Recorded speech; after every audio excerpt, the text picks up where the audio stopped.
محترم ناظرین، السلام علیکم ورحمۃ اللہ وبرکاتہ۔ رمضان المبارک کا مقدس اور بابرکت مہینہ اختتام کے قریب ہے۔ چند ہی روز بچے ہوئے ہیں۔ اس کے بعد عید الفطر کا سہانا دن ہم سب کے سامنے آنے والا ہے۔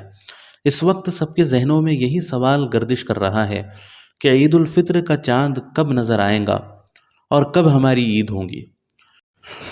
ہر سال یہ منظر ہم دیکھتے ہیں کہ سعودی عرب میں چاند ایک دن پہلے نظر آتا ہے، یعنی رمضان المبارک کا آغاز بھی سعودی عرب میں ایک دن پہلے ہوتا ہے، اور اسی طرح رمضان المبارک کا اختتام بھی ایک دن پہلے ہوتا ہے۔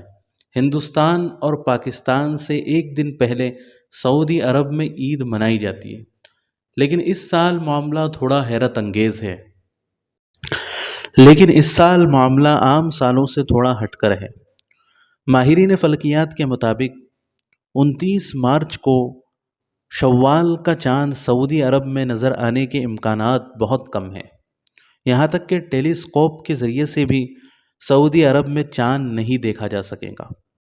29 مارچ کو سعودی عرب میں 29واں روزہ ہوگا، اور اس دن چاند نہ دیکھے جانے کا مطلب یہ ہوگا کہ سعودی عرب میں 30 روزے مکمل ہوں گے، اور ماہرین فلکیات کے مطابق ہندوستان اور پاکستان میں 30 مارچ کو چاند نظر آنے کے امکانات کافی زیادہ ہیں۔ یہاں تک کہ اگر موسم صاف رہا تو کھلی آنکھوں سے بھی چاند کو دیکھا جا سکے گا، چاند واضح طور پر نظر آئے گا۔ اگر ماہرین فلکیات کی یہ پیشن گوئی سچی ثابت ہوتی ہے تو اس سال سعودی عرب میں 30 روزے مکمل ہوں گے، ہندوستان اور پاکستان میں 29 روزے مکمل ہوں گے، اور سعودی عرب اور ہندوستان اور پاکستان میں ایک ہی دن یعنی 31 مارچ کو عید منائی جائیں گی۔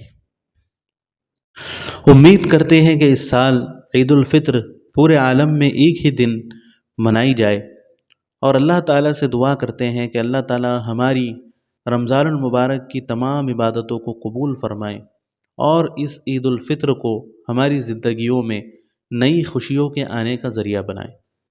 اس خبر کو اپنے دوستوں کے ساتھ ضرور شیئر کیجیے۔ السلام علیکم ورحمۃ اللہ وبرکاتہ۔ جزاک اللہ خیرہ۔